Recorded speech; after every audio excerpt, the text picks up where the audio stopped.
out for that stuff, guys.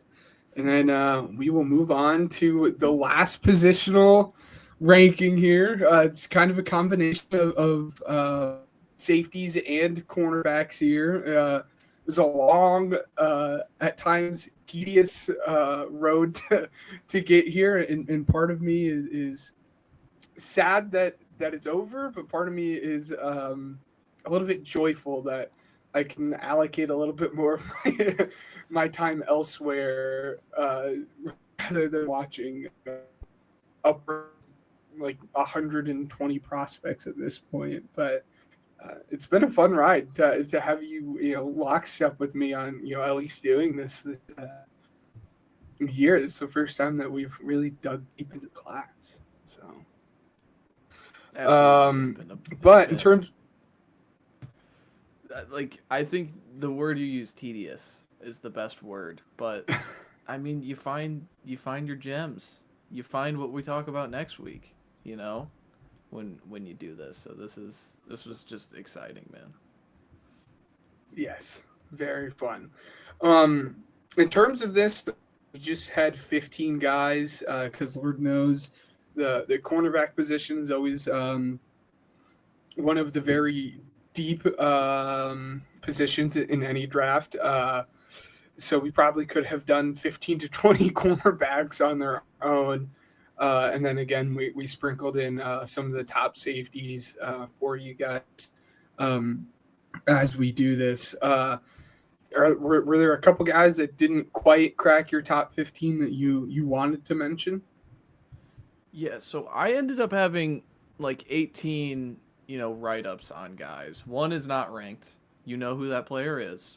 I have him as a receiver. But yeah, three guys that just missed the cut for me. Upton Stout out of Western Kentucky, Noel Williams out of Cal, and then Kobe Bryant out of Kansas. Were three that just missed the cut for me. But yeah, I have 17 guys here that excited to talk about. Yes, yeah. I just did a top 15, and then as you said, two write ups. The one that I was disappointed that I didn't watch more of was Jacob Parrish. I think he would have made the list for my last safety here, and I think he could have replaced him. So I was a bit disappointed that I didn't get the chance to watch him. But is he on your list? Oh, absolutely. No. All right. Oh, absolutely. Gotcha. Okay. Yeah, I was disappointed, but we'll get into him. So we'll hear him. We'll start off with my 15. That's Dorian Strong out of Virginia Tech. Just the kind of guy that I absolutely fall in love with. I have a type of player that I really like, and as the course of this ranking goes on, it'll become more and more clear if you guys aren't too familiar with that type of player, and that's really your true man corners that like to gamble, and that is pretty much the textbook definition of Dorian Strong. Again, out of Virginia Tech, I think he showed good speed and acceleration. Um, Again, a true man outside corner. They left him on an island pretty much for the majority of the season. They trusted him. They said, put you on the number one guy, go lock him down, go do whatever you need to do. And he shows really good hand fighting ability with being that true press man corner, which you really want to see out of someone. And then kind of the first pro slash con is he's a gambler, man. He really likes to jump those routes, make a play on the ball, and sometimes it's a really big plus for him. He gets a pass breakup, an interception and stuff. There are other times where he gets caught jumping on a double route, and the wide receiver's just absolutely gone. So that's that first con is his gambling. I don't think he is the quickest of athletes. His change of direction is definitely worrisome for me. I think he's grabby, which you'll see a lot from these press band corners.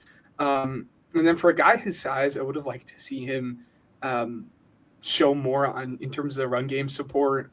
He just didn't do it as much as I would have liked. Um, but that's Dorian Strong for me. Where do you have him, and who's your 15?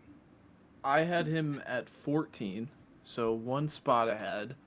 Uh, the pros, I thought smooth technician with the foot skills to stay in phase with what I called enough ball skills. Not like elite, not really good, but enough to pass as a boundary player in the next level. He had a strong and noticeable IQ in zone and when needing to match in man coverage, and then later into his career, he became a willing tackler for me. And then the cons you mentioned, pretty much all of them. Modest to subpar athlete, fine long speed in the hips, and the change of direction ability was a minus. Can get beat because of limitation, and because of those limitations, will get handsy because of it. Play strength was noticeable. A noticeable minus in stuff, and he started jamming guys at the line of scrimmage. He got beat off the spot multiple times, and then lastly, you mentioned it. The number one will gamble in space, trying to undercut too often was what I said. But everything you said, I completely agree. But this is a guy that I think, in a pinch, is going to be someone that plays in the NFL because I think the IQ in zone is something that someone is going to value in the NFL. Nice. And who's your 15? We'll save him. Well, oh no! There's no way you have him ranked that low. I That's gonna do. make me cry. I knew you said you were lower on him, but 15 hurts my soul just a little bit. It'll make sense because this player will be Do much you want me much to run through my higher. 16 and Much. 17 real quick? Yeah, run through your 16 and 17.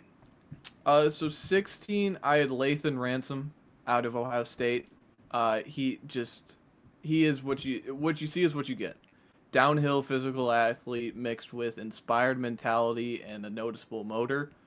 He was strong at the point of attack and he tackles through contact. Good burst out of his stance when a blitzer, and then like he's a box safety through and through. And then the cons, limited range as a deep coverage player, not a fluid mover, heavy footed when needed to change in direction in zone and man match, and he'll try and line up tackles and it works to the running back's advantage because he's trying to size you up, and guys who are just noticeably bouncy, especially this running back class, noticeable bouncy running backs are just going to feast on what he's doing there. And then 17, I really thought I was going to like this player more. Quincy Riley out of Louisville, the pros, good fluid athlete with body control, flashes the ball skills and high point attack, and he's a good man to man cover corner. But the cons were just enough for me to just push him down. Recovery speed is limited, mixing with long speed to stay ahead of deep routes. The zone location, it was fine to subpar at times. He just did not have the overall IQ and fundamentals that I would want out of a guy playing boundary. And then lastly, like he was just a slow reactor to things. Just overall, um, the athlete is there, and I would see someone taking Riley over some of the guys I have in here, but it's just the cons were enough for me to push him down this far. Yes, him, Upton Stout, Quincy Riley, and Jacob Parrish were like the four guys that I had tagged to watch. I had Mm-hmm. some computer issues, didn't really get a chance to Mm-hmm. watch all of them. So, but yeah, he's a really rave about. Um, but interesting to see him a little bit lower on your board than maybe what consensus might have him. Mm-hmm. Number 14 for me was a guy that again kind of found his way onto the list, and one how much of it is again because I didn't get a chance to watch the other guys on this list. That's Sebastian Castro, um, a super fun watch, a guy that I've had my eye on for at least the last year, especially watching Cooper DeJean. Some people thought he was going to come out this past year, but now he is now. Um, I think he's just a tough, gritty safety. He's a good tackler, shows upside within the run support, plays with the high motor, has a very quick trigger when it comes to diagnosing run plays and even pass plays, and takes good angles when it comes to tackling. I think there's a lot of cons though when you switch over to his athletic upside. Um, I don't know if he has the athletic upside, the speed, change of direction ability to play man. Um, and there was some heavy question marks for me when watching him about his zone awareness. He could do it, but there were a lot of times on tape when he was asked to run, his zone defense where he would lock onto one guy in his zone and watch him run across his entire zone. And as he's watching that, someone else comes into his zone and they get the pass. So his zone awareness was not there for me at all. And you would like to see higher than that for someone who's been playing for 5 or 6 years at this point. Um, and then him just being small, it really hurts him in the block shedding category. Even when your tight ends get on him, he really struggles to get off those blocks and get his nose to the football there. I think he projects as a fun, high IQ for the most part, run support safety, but does have those physical question marks that might make him get off the field on your more pass happy downs. Yeah, he didn't make my list just based on the sole fact that I don't think he's athletic enough to play nickel at the next level. Um, like overall, he's going to be a 25-year-old rookie with just limited athletic tools, and like he's short, but he's like broad, and then you look at his weight and he's like 200 pounds. So it's just he's an awkward frame already filled out. A guy that's he's gonna get drafted. I have no doubt about it, but I'm not banking on that guy sticking around a long time. He'll be around for a good time. Yeah, absolutely. Who is your prospect 13? Darian Porter out of Iowa State. So Porter is fascinating because Porter just are you in the business of throwing a dice roll? That's how I feel about Darian Porter because I know you love this guy, and it makes sense because you love Tariq Woolen, and those guys have very similar histories. Long, explosive boundary corner. The ball skills at the point of attack are modeled after his brief receiver career. He has good IQ and will get into correct leverage pre-snap. The cons, he can run, but long strider mixed with mediocre short area agility and change of direction ability gives me hesitance. The run defending is a minus. He gets stuck on blocks way too often, and then he whiffs in the open field because of the area, like because of the short area stuff. Uh, and then last, I just put old. He's gonna be 25, and it's still a work in progress. 25. So you still have to gamble on him, but I'm willing to give his traits a shot more so than some other guys in this class because I think I see what he can be, and I think what he can be is very valuable in the NFL. Yes, I have him ranked much higher to no one's shock, at least definitely not yours. And for me, it really is those physical traits. I have him ranked in front of guys that you got that most people know, one of your guys in particular. Um, and it really is that dice roll gambling on the physical traits that he has. You touched on it. It's heavy shades of Tyreek Woolen when watching this guy. I think he has an amazing combination of size, speed, and length. He ran a 4.3 at the combine. He's 6'3". His arm lengths came just over 33 and a half inch arms. Um, So it really is just a gamble of taking this athlete and seeing what he can do with that. But I think he has a smooth transition from back pedal to turning into turning around and carrying that route down the field. As you said, he has some very good ball skill abilities. A lot of that probably translates from that wide receiver background that he has. And then I think he's a physical tackler. That being said, he does not have good tackling technique. That is my first minus. He can hit people hard, but he really needs to work on getting those pads down, aiming for the hip, and fully wrapping around the defender. As you said, I think he has really tight hips, and I think a lot of that probably stems from those long strides. That really affects that lateral quickness that he has. As you said, 25, and then just the limited snaps at corner. He wasn't asked to play corner until like week 16 or week 6 of the 2024 season. I think he has just over 500 snaps at the position. So he is a very, very raw prospect. And again, as you said, it really comes down to um, the dice roll. Do you prefer a smarter technician corner who's been doing it for a long time, or do you trust your cornerback room, your cornerback coach, to really put the pieces together and turn this guy into something special? Um, and I'm more so of the camp, especially within this position. Uh, bet on the physical traits and hopefully someone can piece together the kind of mental aspects of the game, and that kind of shows at least a sizable gap between 13 and 8 that we have on this prospect here. Um, my 13 was a guy that we talked about privately. That's Maxwell Hairston. I like him. Mm-hmm. He's not down on this list because I am lower on him than a prospect. I understand why people like him.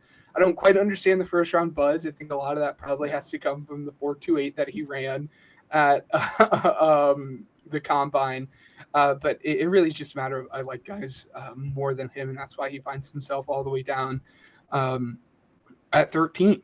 Again, he's a great athlete, as that 4.28 shows at the combine. That long speed is obviously there. That's one that the playing speed does translate to the running speed, which we don't always see.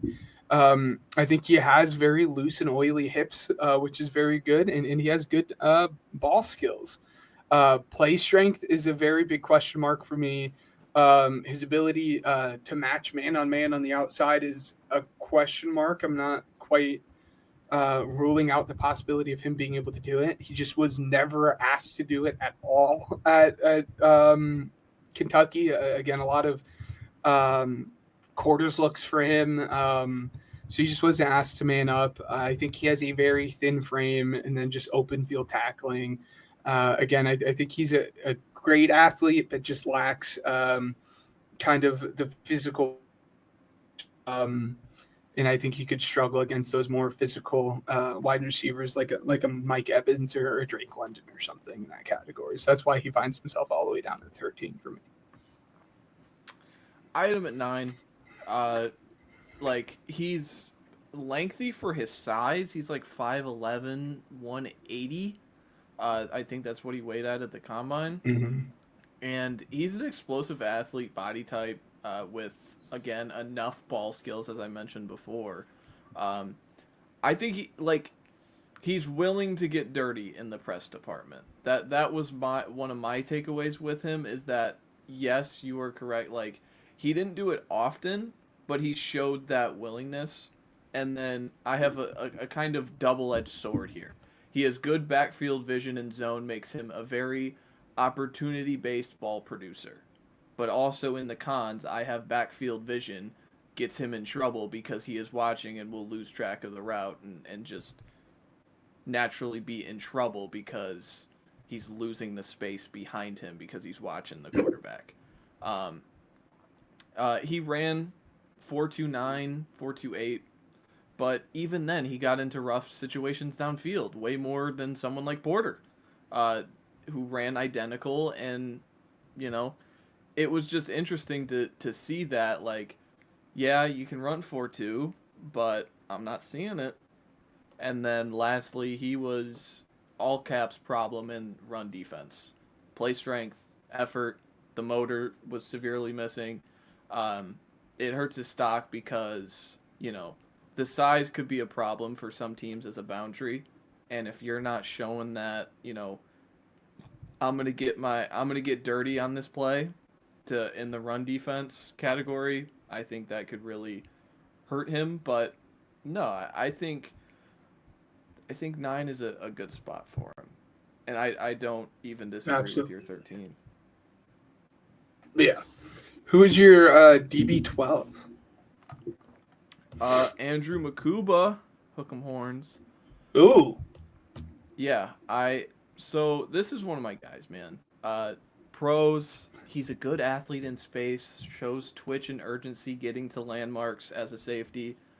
Good ball tracking with, a quarterback watching intent, shows off his vision and his IQ, and he has a willing motor and a tackler when getting downhill. The biggest con of them all is he is thin and he has a tight frame, and it's not going to be on everyone's board for an NFL caliber safety. And then he doesn't make up for it in a supreme athlete department. The speed, the range, it just doesn't make up for his frame. And then lastly, the length also hurts the margin for error in open field tackling. Can get shrugged off and with nothing to do about it in space.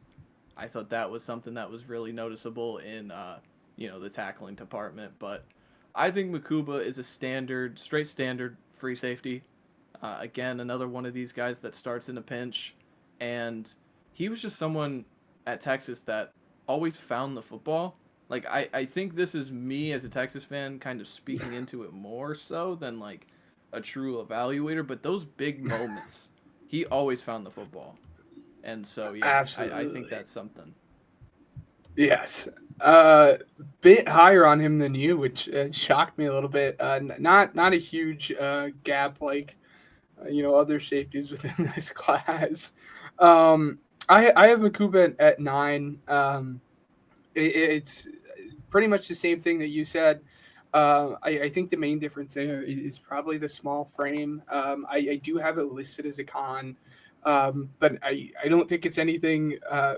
At least for me, it's not as big of a con as what you have it as. But again, I think he has great burst. He's willing in run support. Again, there's questions about his tackling technique, but what you look for is someone who's willing to get their nose dirty and get in there and do it. I think he's a very instinctive player, Mm-hmm. and I'd be remiss to not say he can't absolutely lay the wood. That he has some of the craziest hits. Again, I would be shocked if you're listening to this podcast and you don't remember that Gunnar Stockton hit. But my lord, he made Gunnar Stockton's eyes roll in the back of his head. I mean, quite literally, that is what happened, and it was a clean hit too. Um, but yes, it goes down to that small frame. Question marks about his long speed. He's a twitchy, again, good burst, but doesn't have elite long speed. And again, that tackling technique has a little bit of rise concern for me. But I think the big difference there is a small frame that might separate and explain the gap a little bit between the two of us. Um, my DB12 is another safety. It's Xavier Watts. A lot of fun. I don't think the safety class, first off, before we get into him, gets enough conversation. I think this is a very good safety class, and I think in a couple of years we'll probably look Mm-hmm. back on that and be very happy about how most of these safeties turned out. Um, but I think Xavier Watts has good ball skills and instinct, very good zone awareness, and has adequate speed to carry routes down the field. That being said, he is in all caps with like 5 Ds at the end of it, a bad tackler. His technique is bad. He whiffs on tackles. Very bad tackler. I think he has stiff hips, and then again, the block shedding was a big concern for me. Um, I think he projects very well as a single high zone safety, just keeping everything in front of you. But he's again one of those very smart safeties, and you can really see it when you watch him play. Yeah, I have Watts at 8, higher on him than you are, and I think we both see the same things. It's just we're both willing to put him higher or lower based on those things. I thought he was a rangy center fielder with legit speed and excel and NFL level ball skills. The instincts were a noticeable plus. He was a downhill creator. He blitzes his you know what off and fits the run with communication intelligence, but it doesn't mean he's a good tackler. He's not physical. He's a true free safety, single high guy at the next level. Doesn't have play strength and man coverage against bigger body types. Uh, Plays to the physicality, but the run defense and the tackling, he has no interest in making those plays, especially in space. And then lastly, he gets antsy and he becomes a boom bust player. If the splash explosives aren't happening with Xavier Watts, you hate that he's on the football field. I promise you that. If those big plays aren't happening, and we talked about it, it reminds me of Eddie Jackson, man. If those highs can be as high as they go, and he could have a game where he gets 2 picks and he's creating, 60 yards of field position off those alone. But there could be games where he has no interest in tackling in space, and it feels like it's losing you a football game, and he has to be pulled off the field. So, yeah, man, I like Watts for what he is, but that's all he is. He is a single high player at the next level because of his strengths, and that's really it. Yes. I'm wondering here at 12 if we get our first match and maybe our only match of the list. I'm excited to see. Um, who's your DB12? I had Makuba. Oh, at 12. Yeah, Oh yeah. Who's your at 11? My bad. Who's your DB11? Jacob Parrish, and I know you didn't watch him, Oh, so no match, no okay. match. No match.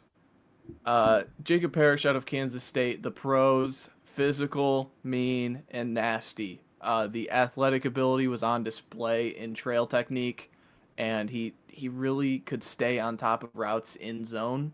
So those were two very important things for me. He has quick feet and hand technique to stay in phase and man. Gets nasty in the run game. Uh, Really just rear his head back and get in there. The cons: he's small, 5'10", 190, very limited length. Could get pigeonholed into a nickel position, which I think would be fine for him. But at the same time, I think he has the ability to play outside. The change of direction and the stop start ability is subpar for such a short and like stout player. You would expect it to be better with his, physical profile. And then lastly, the zone instincts still ways to go to be a consistent starter for me. So overall, like, I think that just I think I want to gamble on this player because of what he does in the run game and how he just gets after it, but it's going to take some time. And that's why he's at 11. Yes. There you go. Again, one of the players that I did not get the chance to watch, but Mm-hmm. again, I know a lot of people really do like him, and I know when we were kind of scouting out kind of our top 20ish guys to watch, you're like, you have to add Jacob Parrish to your list, and he got added. Just didn't get the chance to watch him. Um, 11 for me is Trey Amos. I wanted to like Mm. Trey Amos more than what I did. I really, really wanted to like him. And again, he's 11. He's gonna have a second round grade for me, um, close to top 50. So it's not a matter of I think he's this awful player. I just didn't like him as much as I expected to like him. I think he has very good foot speed, loose hips, willing in the run support game, and then he has good length and ball skills from him. He has an interesting path. He started out at Bama, and then he went to a smaller college. I forget what that small college was. And then Louisiana Lafayette. there you go. And then he found himself here at Old Miss. Um, I think he misses tackles a lot. A lot. Again, it was a little jarring. I think he's slower to recognize within his zone and his own IQ. And then I think he lacks a recovery speed. There are guys up on the list that I trust a little bit more once you get beat to kind of put yourself in a good position to at least fight for the ball. And I think he lacked that. I think he's a smart player, a fun story, but I am still not in on the first round guy that some people are kind of talking about him as. I have him at 7, so I'm kind of Mm, like sitting where consensus was with him. I he was a speedy and urgent athlete, mirroring ability, and he cut off lanes with some of the best in the class for me. I think that is what is really rising him up for me. Good ball skills when reacting to balls on target. Doesn't scream an interception guy, but someone who plays through the receiver and can just eat up PBUs in a game for me. He was a solid press player, squeezes to the sideline with technique and has the play strength to finish in a phone booth. That also kind of plays into the ball skills and attacking the ball. And then last, he's just played a lot of football and he's still only 23. He had over 2,000 snaps. I think he had over 1,100 coverage snaps already in his career, and he's still pretty relatively young. The cons, overly aggressive with his eyes, and it gets him in trouble before the ball gets in the air. Uh, he'll play himself out of position too often, making up ground, reaction, whatever you want to call it. It was a noticeable minus for me. And then to your run game point, inconsistent downhill player in the run game, doesn't wrap up, will resort to long arm tackling, and the play strength problem shows up against, just upright, balanced running backs. They can really, really give him a hard time to tackle in space. But Amos was 7 for me, just outside of that first round conversation. nice. And who was your DB10? Um, Kevin Winston Jr. out of Penn State. Uh, the pros: long, framey with speed and explosiveness. Plays with a very noticeable motor in the run game, has real trigger intent, and doesn't miss tackles. Had a 0% missed tackle rate in his one season of contribution with Penn State. He has real versatility, athlete enough to survive as a single high, and has the trigger and the mentality to play the box and nickel. The cons: not an extinguishable player as a calling card, limited ball skills and production, and then the 1 year of contributing in 2023, and he had an early season torn ACL. Still a relatively younger player. I understand why people would want to just gamble on this player, and I expect him to, he could overplay this position at 10 for me, but overall, 9 players better. Mm. Safety two for me.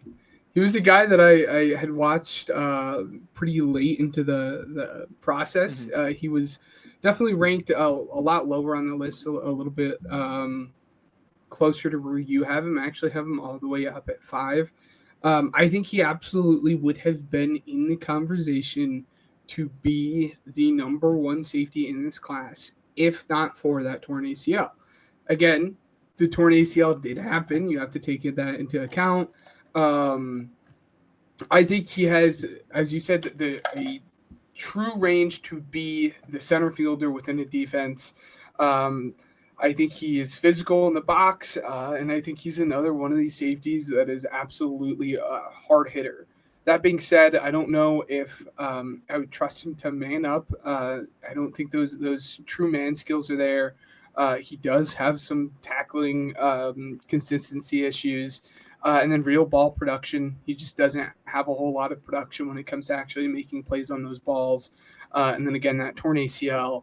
But I think the mix of his ability to, again, to be a true center fielder and really cover everything on the field, as well as being a physical safety, really appeals to me. And that's why he finds himself all the way up at 5 for me. So DB10, one of Matt's guys. I'm sure he will be higher on the list for Matt.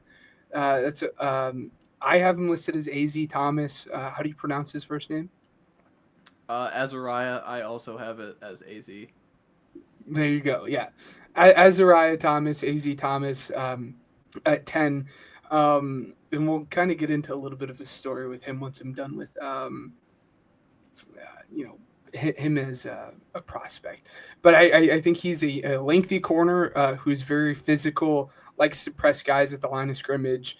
I think he has quick feet. When I was kind of going through cross checks, a lot of people actually had this as a con, and I personally, I think his quick feet is getting lumped into as a con because of his long speed.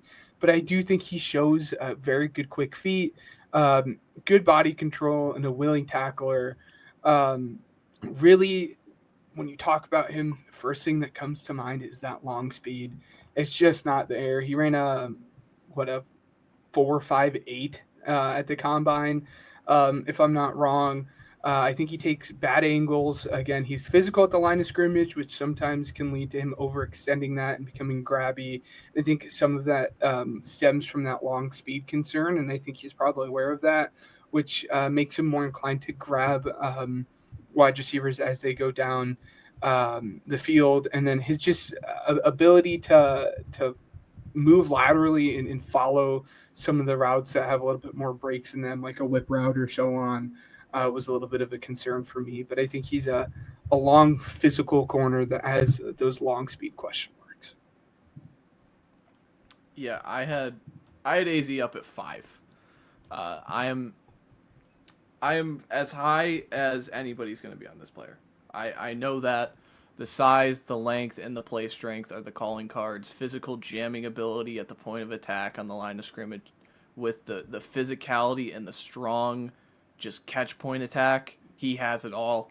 And then to mention the quick feet stuff, the body control and the quick lower body movement skills he has, it was unique for his size for me. What he Yes. did in short area stuff. Like I absolutely agree with you. I think it gets lumped in with the long speed, and it's yeah, willing run defender, triggers with intent, tackles with intelligence, and then he's just uber young upside at 20 years old. And then cons, long speed and recovery quickness can be a downfall when it gets bad downfield. It looks like a major low light tape. I'll be the first one to admit it. The press still has its quirk in the technique, as physical as he is, and the jamming ability. Sometimes he'll just miss his first, punch at the line of scrimmage, and immediately, because of the long speed, he's down. And it feels like he's trying to make up for it. The run defense needs more IQ, just more intelligence, tackles well and shows the intent, but the pursuit angles and getting stuck on blocks is an issue, especially for his size. And then just more intelligence in match coverage. But yeah, he profiles a lot. Not even the size, but just the long speed concerns, but the short area stuff. He profiles a lot to Lassiter last year. And Lassiter was an immediate starter and played at a very high level for a CB2 on a different, archetype than Stingley. So if AC Thomas is dropped into that role in year 2 as just this cover 3 corner, like I can just imagine him playing on the opposite side of a guy I liked in Renardo Green with the Niners in the new Travarius Ward role, and he's phenomenal at it. I have no doubt about it. AC Thomas could be a phenomenal player in the NFL. I am absolutely willing to gamble on this player. Nice. I For me it is that long speed, Mm-hmm. and it really pops its ugly head at times on tape. I think if he plays, he has to go to a system that has some very good safeties behind him that can kind of cover up for that mistake. But if you take him for as he is, and put him in the correct position, I think he can succeed very well. And who was your DB9? 9 was Hairston. I'll save you some time. 8 was Watts. 7 was Amos. Awesome. Well, yeah, 9 for me was Makuba, 8 was Porter. So who was your DB7? Amos. Oh, awesome. Um, DB7 for me was Benjamin Morrison. Um, Okay. he was a lot of fun. That's another one of those guys. Or no, it wasn't him. Wait, Benjamin Morrison tore his ACL, correct? Am I going crazy? Or it was a hip thing. No, It was a hip thing. he had a hip injury. Yeah. Yes, that's what it was. So it's obviously one of the concerns for him, especially when you talk about the things that he's really good at. You like his change of direction, and a lot of that obviously comes from the hip. So how does that injury affect his ability to translate at the next level? And if he's fully recovered, awesome. And that's where I'm going to have him rank. Um, he's a really fun cornerback to watch. I think he does very well high pointing the football. I think he's very patient. I think he has the inside out versatility. There are a lot of times on tape where they saw him kick him inside to play nickel, and he showed the ability to do that. I think he's a good blitzer and has very good technique. I think he's a true technician. Um, Really, the three things are that injury, struggles to get off the blocks, and then he's just a lean guy. He doesn't have a fully built out frame. But again, I think he's a very smart, patient technician corner who has very good ball skills. I had BMO at 4. Uh, the pros looks the part as an athlete on tape. Shows the fluid body motions in the hips and the footwork mixed with speed and explosiveness to play make, especially in short area stuff. Good instincts matched with technique make him a tough player to shake off when trying to create separation in space. The ball skills and high pointing the ball were a plus. Physicality is noticeable in the run game and mentioned before at the catch point. I think he's just strong up there. And then he's only 21 and he has production behind him. 7 INTs, 12 PBUs in 3 years of contribution with Notre Dame, a high tier program. But the cons, play strength in the run game and at the top of routes was a noticeable minus. That is just naturally growing into your frame. Closing speed into the receiver was just a tick off, like just a little bit quicker, just a tick quicker when triggering on some of those, cut off lanes as a corner for me. And then backfield vision and zone gets him caught up in, splash play hunting. I mentioned it with Maxwell Hairston. He has it too. Young guy just looking for the ball, looking for the eyes, trying to find where I need to be, and he can be looked off his spot. And they're especially going to do that in the NFL. And then lastly, you mentioned it, the injury. Didn't finish the season due to a hip injury, and he's not doing any of the, the pre-draft stuff. So, how how impactful is that injury? We don't know. Could it just be I know what my stock is, so I'm kind of sitting this out? I don't know, but still something to mention. Yes, still a rise for concern. Who was your DB6? Oh my god, this hurt. Jade Barron, man. Oh, okay. Yeah. So Jade's fascinating. The pros, high intelligence and excellent ball skills due to his intelligence and instincts, especially in zone backpedal. Noticeable motor flashes in the tackling and the run game effort. Technique is sound in wrap up, and he will thump down into the run fits. Uh, he has he doesn't have fake versatility. He has real versatility as a defensive back. He can play boundary in a pinch. He can be a downhill thumping strong safety if you need him to. Has the range and intelligence to be a free safety if you want him to, but his true position is combining everything together and being a nickel. The cons, the way I described it was fascinating athlete. He ran much better at the 40 than the tape. Got caught chasing and couldn't make up ground in the long speed department, and the length is extremely limited. The recovery quickness and hesitance to make up that ground because of his eyes were just noticeable minuses. And the last thing that really got me is he is a complete projection. With how old he is a complete projection as a man cover player at the next level. Rarely ran it at Texas, as we know, and if I'm projecting him as a nickel, and the length kind of projects him as a nickel, it's you need to be a good man cover player to, stick at the next level as a nickel. So I'm just interested in this player.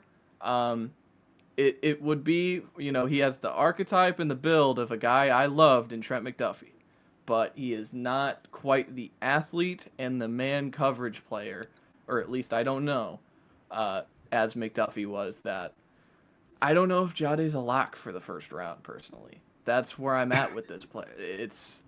It's hard to see him going as, the second defensive back or the third, depending on how you track Travis Hunter, because just everything that I'm looking for as a boundary corner, Jade kind of doesn't have it. So it's going to be fascinating. He is going to be one of those interesting players this draft for me. Absolutely. Yeah, he's DB4 for me, so we see him fairly similar. Before we before I fully get into him, and it was kind of conversation I wanted to say when you were talking about Jacob Parrish.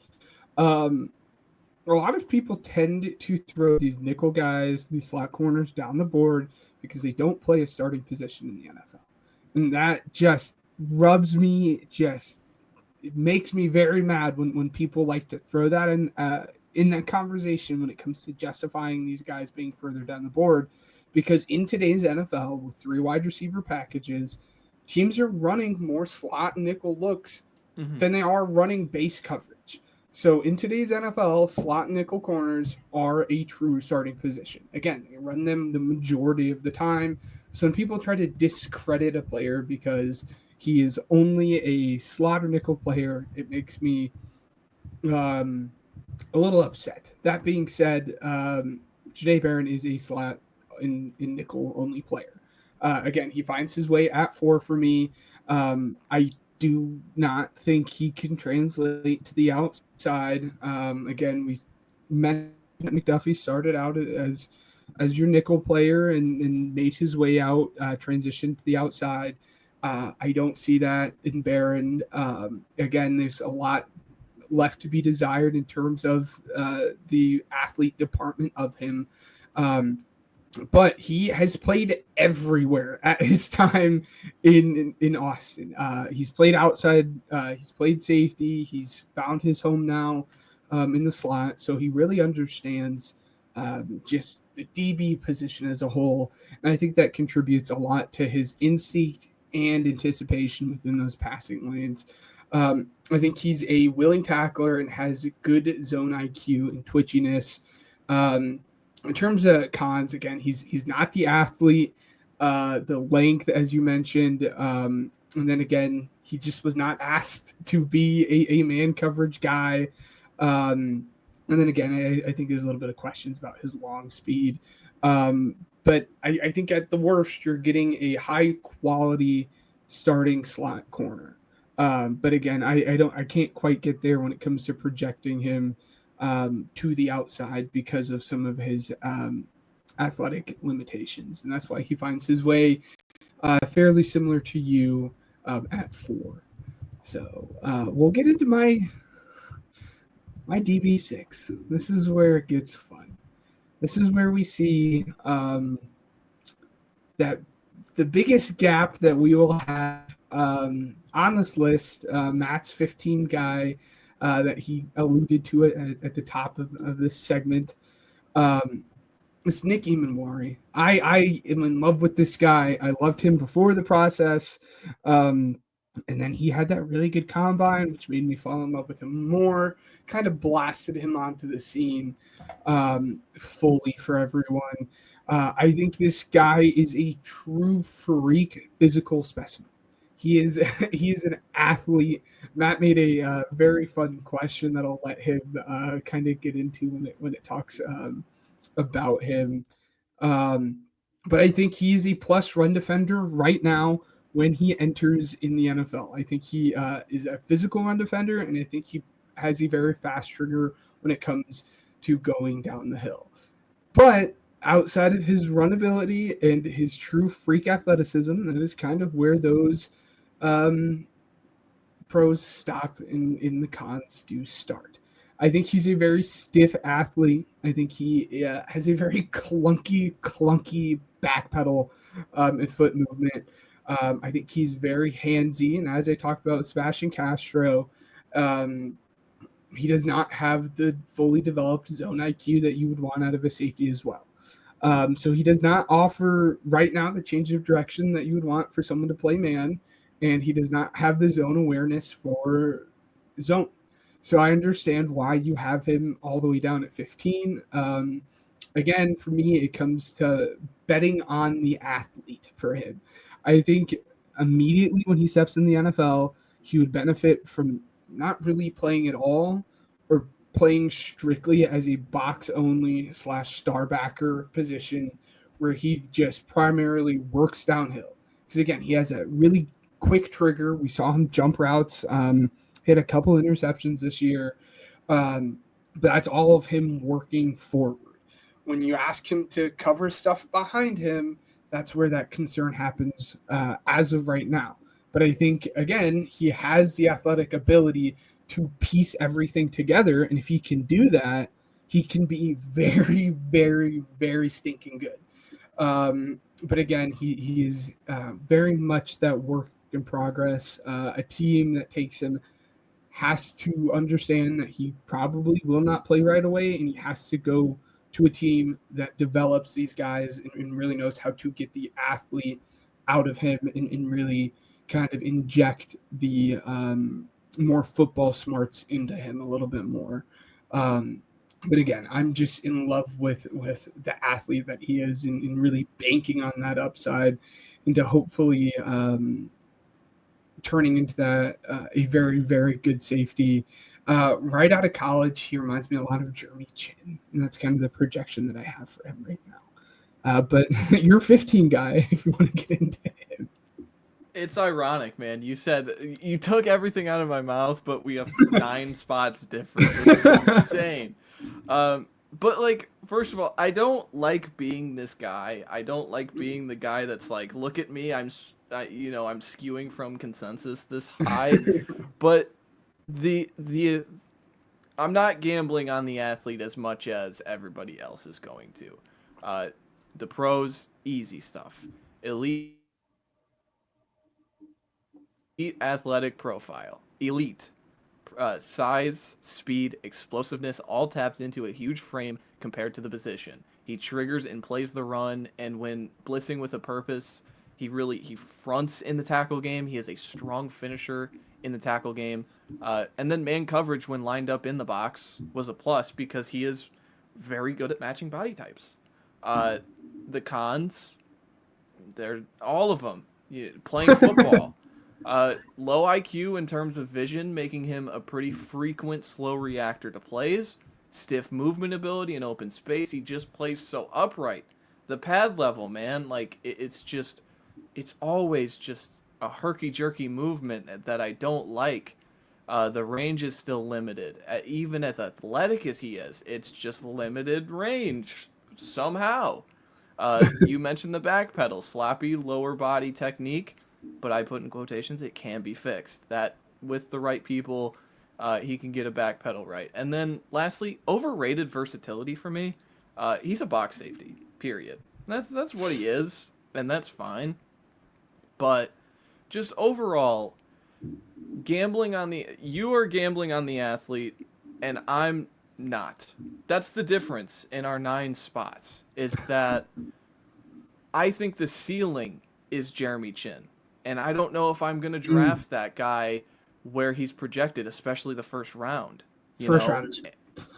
And it's tough to really get on board with a guy that, if I close my eyes and I just I didn't know anything about him and I just watched him for the first time, I would not expect these athletic, tools that he has, like the stuff that's on the paperwork. The same thing I said about Harrison. He doesn't look like a 4.29 player. Barron, the same thing. Doesn't look like a 4.3 speed guy. Eamon Wari is the same thing for me.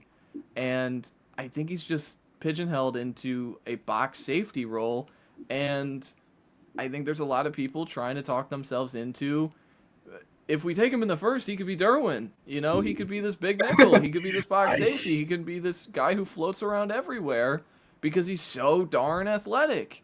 And then you realize Derwin has just amazing intelligence and can redirect wherever he needs to get to, and that's why he can play all those positions. Eamon is still far away, and I could easily be wrong. If he taps everything in the athletic ability, you mentioned it, so I'll mention it. But like this is imagine if you put a 6'3" NBA athlete and told him to go play safety. That's Nick Eamon for me. So it's tough. Could this guy absolutely make me eat my words? Yes. Yes. And I could be totally wrong. And maybe this is me getting back because I got burned on Isaiah Simmons. But just overall,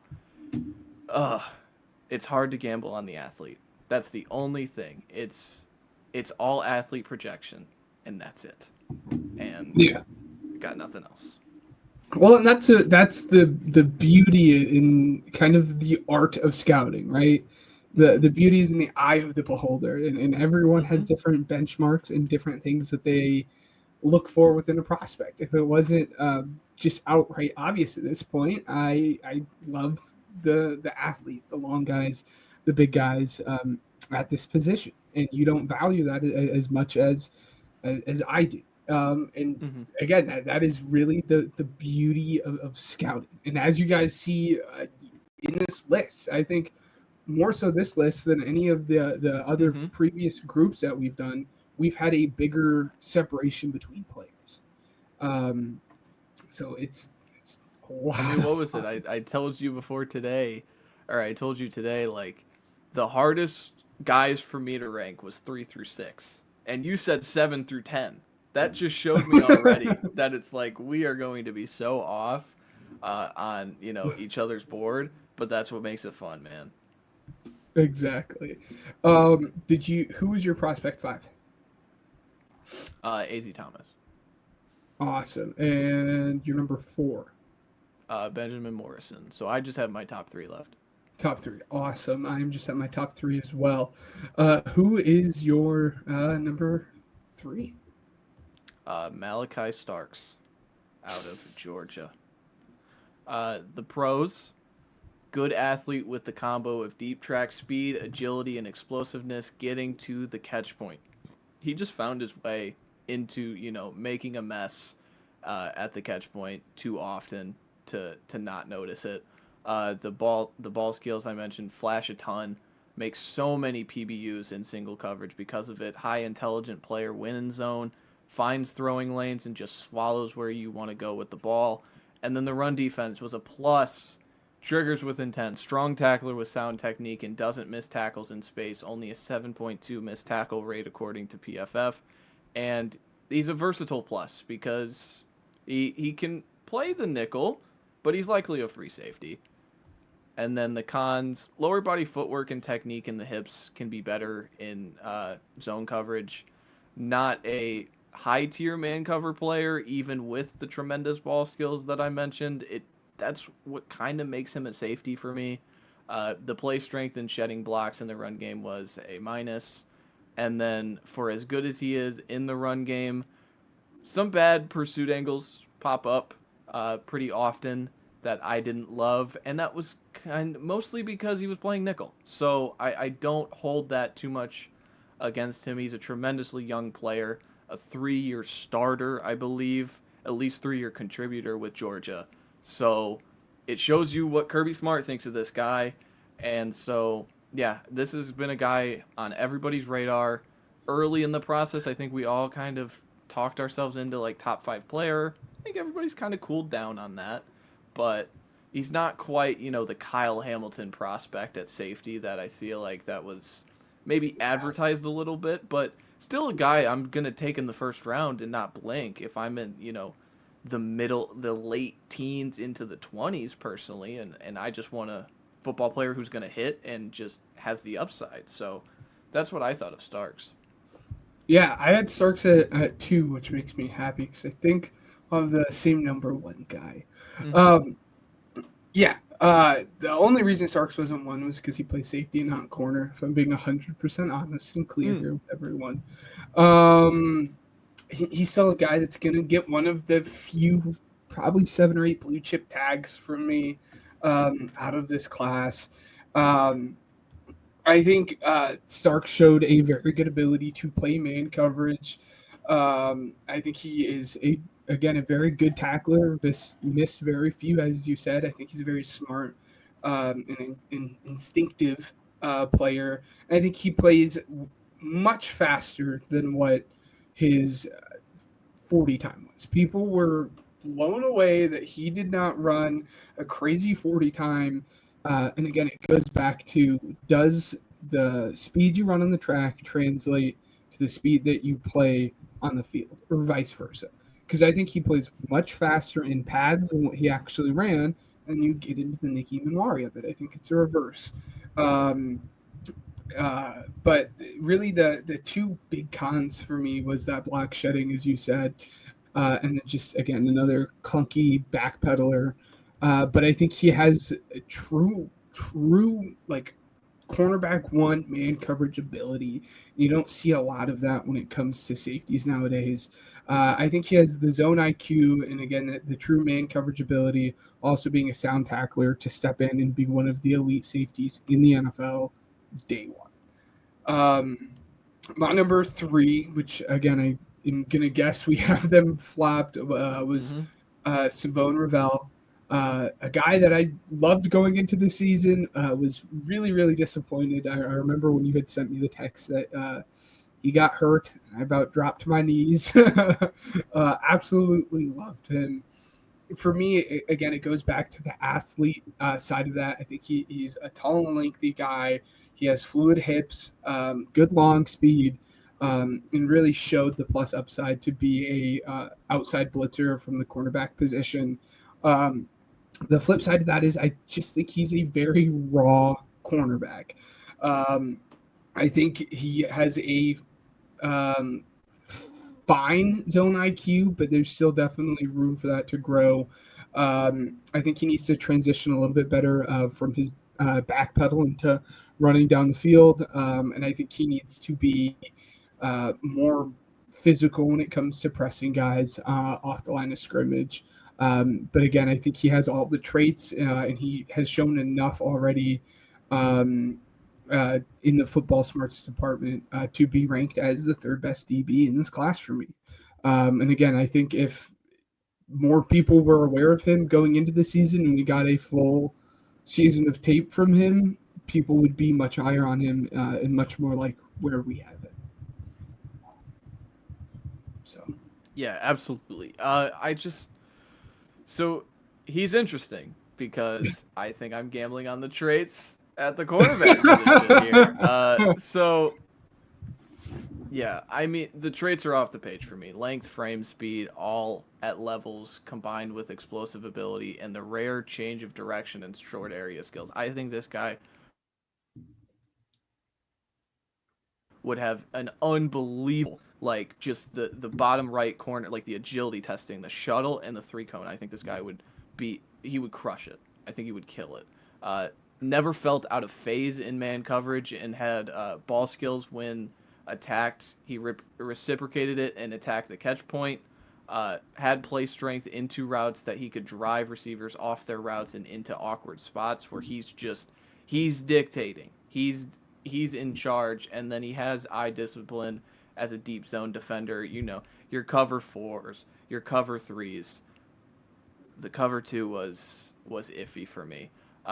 Raw in terms of playing the position effectively. Antsy backpedal. Flat zone IQ, as I mentioned with cover two, is poor, and the technique at the line of scrimmage is often caught into bad predicaments. He opens his hips too quickly downfield, leaves himself exposed to the middle of the field too often for me. Uh, as I talked about man coverage and how that was a plus, in man match it wasn't good, so that was fascinating. And then he's going to be 23, coming off a torn ACL with 855 total snaps at the Division One level, and that's the American level. So again, It's a gamble, but what I'm looking for and what I've seen enough from him in the 800 snaps is that I think he has the traits and ability to be a star that, again, like AZ Thomas, I'm going to gamble on. Just the length, the speed, the explosiveness to be one of those dudes on the outside, at the outside boundary. I'm going to gamble on this player. I absolutely believe I think he's worth a top 20 pick at this point. It's going to be hard to see him be picked top 20 because of the torn ACL, but we're going to find out together, aren't we? Yes. Then I'll round us home with our number one DB prospect. If you guys aren't, If you can't see it through the course of the podcast, if you look over my shoulder here, big Michigan fan there. That's one Will Johnson. Um, it just comes back to one of the players that I think people were overthinking. At the start of the process, I think most people had a top 5 grade on him going into the class. And then as the process continued, people kind of slowed down a bit on him. And now I think that steam for him is picking back up and probably getting to the spot that it should be. And a lot of that has to come from his poor final season. A poor final season. I'll put that in air quotes. He did not play the majority of the season with a quote unquote injury. If I had to guess, a lot of that actually just stemmed from him understanding where he was going to get drafted, saying, "I'm not, dude. I'm not going to risk it. I just came off the back of winning a national championship. Why am I going to risk my top 10-ish draft slot because of a nagging injury?" It just didn't make much sense for him, which has some of drive concerns in terms of like internal drive to be great for some players. But from the human aspect, I get it. And I think people, again, are overthinking it. But kind of getting into the thing that he does well. I think he has that great size that you expect in are used to seeing when you see your true number one corners within the league. I think he has amazing ball skills. He's actually scored more touchdowns than he's let up touchdowns in his college career, which is a crazy stat. I think he's a good tackler and has very, very good processor when it comes to zone IQ. The one really big question mark for me is that long speed. I would have been really interested to see how he tested at the combine. He didn't, but he is doing some private workouts at Michigan, I think tomorrow, so Thursday, to do that. So I'm interested to see if there's any numbers that come out from that. But yeah, it's the long speed / recovery speed from him. And then he has that gambling mentality that we talked about early on with Dorian Strong. But for the most part, for him, it was calculated gambles. As I said, he scored more touchdowns than he led up against. So he had the good football IQ to know when to break on the ball and make a play on it. But I could see it hurting him at the next level if he doesn't continue to develop that. But again, I think a true blue chip guy. I think in any draft we would be talking about him. He has the great combination of football smarts, instincts, size, ball skills. And again, I think he's just one of those prospects that we've been talking about for so long that people started overthinking a little bit. Yeah, I agree. I think every single one of these we kind of fell to the same conclusion on the number one player, which is pretty cool. But the pros, length, size, intelligence to be a high tier player at the position for a long time. Good athlete with enough deep long speed, explosiveness to challenge the catch point, strong physicality down the field mixed with route timing and instincts to derail routes all over the field. The ball skills were a plus. Clearly intelligent in the film room, can telegraph routes coming his way by body language and communication. He could point things out and go, I'm calling my number here.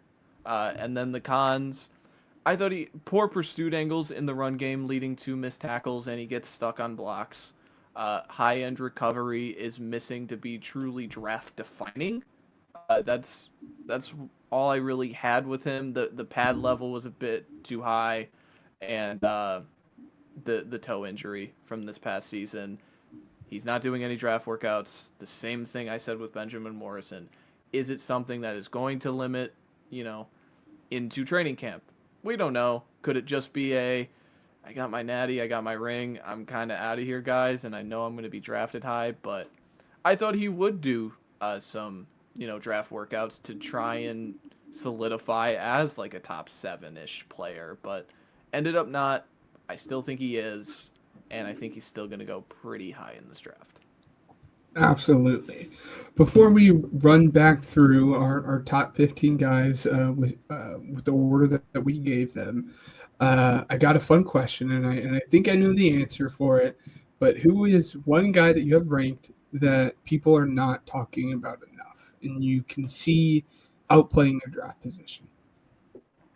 Outplaying their draft position? Ooh, probably Kevin Winston. Oh, Just because, like, I know I have him lower, but I really think that ACL is going to knock him. And I'll throw in Ravel, too, just because I think that the league is going to look at those injuries and kind of knock those guys off. I think both of those guys are great athletes that they can recover pretty quickly and, make a name for themselves. I think Winston currently, like, the way the consensus board is shaken out, like, what I had him as safety 3, you had him in safety 2, right? yeah. Like I think he's going to be underdrafted if I mean, I know one safety for me he's going to go higher, like lower than, and I'm definitely going to gamble on Winston over him, but yeah, I would go with Kevin Winston and probably Savone Revel. There you go. Yeah, my answer would have been Kevin Winston as well. Again, you said everything that I would have said or wanted to say about him. Uh, the other guy for me, since you had already mentioned Kevin Winston, would have been Darian Porter. I think if he gets in the right DB room and gets the right coaching, I think we might look back upon this draft and say, how did we not piece together that this long, big, fast guy was going to translate to the next level? So, all right. Who was your top 15 in order? My top 15 in order. 15, Nick Emanwari, South Carolina safety. Yes, that is correct. 14, Dorian Strong, Virginia Tech corner. 13, Darian Porter, Iowa State corner. 12, Andrew Makuba, Texas safety. 11, Jacob Parrish, Kansas State corner. 10, Kevin Winston Jr., Penn State safety. 9, Maxwell Hairston, Kentucky cornerback. 8, Xavier Watts, Notre Dame safety. 7, Trey Amos, Ole Miss cornerback. 6, Jade Barron, Texas nickel. 5, A.Z. Thomas, Florida State cornerback. 4, Benjamin Morrison, Notre Dame cornerback. 3, Malachi Starks, Georgia safety. 2, Savone Revel, East Carolina University cornerback. And then 1, Will Johnson, Michigan corner. There you go.